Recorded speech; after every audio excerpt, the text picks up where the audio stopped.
So the next part is that open wing stance is where we start. We've just gone through and we've done all this stuff, right? And then we've ended up here again by basically coming from here and stepping forward. Now from here, we are going to do something interesting. This is a hand that wasn't really explained to me as a combat hand. This was told, what was told to me was that this is more of like a qigong thing, like gathering energy. But we're going to come from here and we're going to go left over right, right over left, left over right, right over left, left over right. And we do that movement 5 times basically. And then at the end of those 5 times, this hand here, the one on the bottom, the right hand, is going to come up and around while this one grabs. And we're going to come back down into our horse, our low horse stance. And we're going to snap. And you can imagine this being an arm that gets grabbed, and then that other hand that's coming up and around, you know, hitting the elbow here and snapping the elbow. So again, we're coming from here. 1, 2, 3, 4, 5. And then we throw. Shoot! This hand is palm up, this hand is palm down. Just kind of like they were naturally set up for. And then we do the same thing. Shoot! With the other hand. So once again, we're gathering energy. Shoot! Shoot!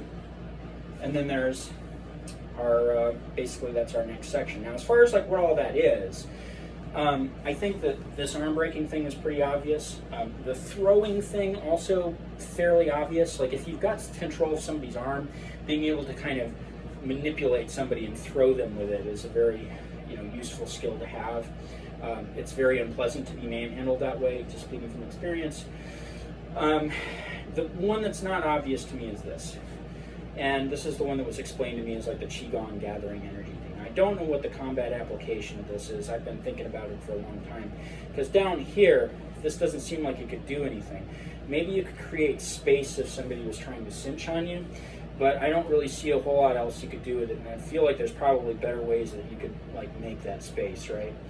So the only thing that I've been able to think of is that if this were done higher, like this, well, now you might have something that could be like an opening, you know, kind of wings opening something technique, which may be kind of more the way that that's practiced in other schools. I don't know. We had some very odd particular ways of practicing some of our forms, and this may be one of those things that got lost in translation. Because the thing is that like qigong and bagua and tai chi are all styles that people use for meditation, and crane is a style that was developed for combat, and so I don't really see this being a style where somebody would really be concentrating too much on their energy, but I don't know. This is coming from a time of a lot of superstition and a lot of you know, ancient religious practices, and so it's very possible that that was actually included, because you do see those energy things in Tai Chi, Yang style Tai Chi as well. I think Yang style is the style that's for combat,